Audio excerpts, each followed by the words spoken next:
காஞ்சிபுரம் வரதராஜ பெருமாள் கோவில் பிரம்மோற்சவத்தின் 3ஆம் நாள் விழாவில் கருட வாகனத்தில் எழுந்தருளி அருள்பாலித்த பெருமாளை வழிநெடுகிலும் ஆயிரக்கணக்கான பக்தர்கள் கோவிந்தா கோஷத்துடன் சுவாமி தரிசனம் செய்து வருகின்றனர்.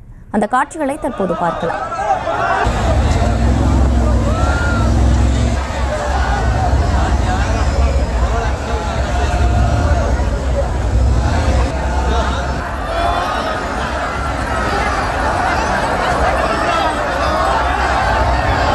இது குறித்தான மேலும் விவரங்களோடு இணைகிறார் செய்தியாளர் துரை வெங்கடேஷ். துரை வெங்கடேஷ், வணக்கம். விவரங்களை வழங்கலாம். கண்டிப்பாக ஹாசினி, உலக புகழ்பெற்ற அத்திவரதர் கோவில் இன்று அழைக்கப்படக்கூடிய காஞ்சிபுரம் வரதராஜ பெருமாள் திருக்கோவில் வைகாசி விசாக பிரம்மோற்சவமானது கடந்த திங்கட்கிழமை அன்று காலை கொடியேற்றத்துடன் தொடங்கியது.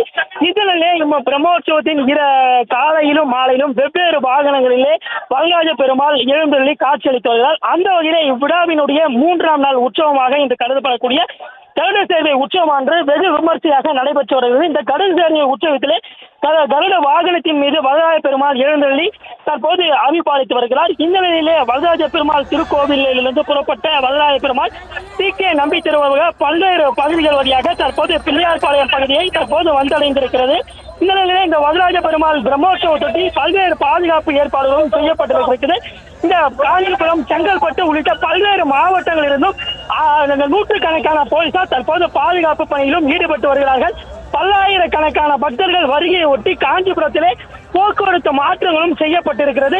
தற்காலிகமாக 5 பேருந்து நிறுத்தங்களும் ஏற்பாடு செய்யப்பட்டிருக்கிறது. மேலும் மாநகராட்சி நிர்வாகத்தின் சார்பிலே குடிநீர் போன்ற பல்வேறு வசதிகளும், அதே போன்று மின்வாரியத்துறை, அதே போன்று பல்வேறு துறைகள் சார்பிலே பல்வேறு பாதுகாப்பு நடவடிக்கைகளாக எடுக்கப்பட்டு தொடர்ந்து பல்லாயிரக்கணக்கான பக்தர்களுடைய அந்த வெள்ளத்திலே தற்போது வரதராஜ பெருமாள் நீந்தி வந்து கொண்டிருக்கிறார்.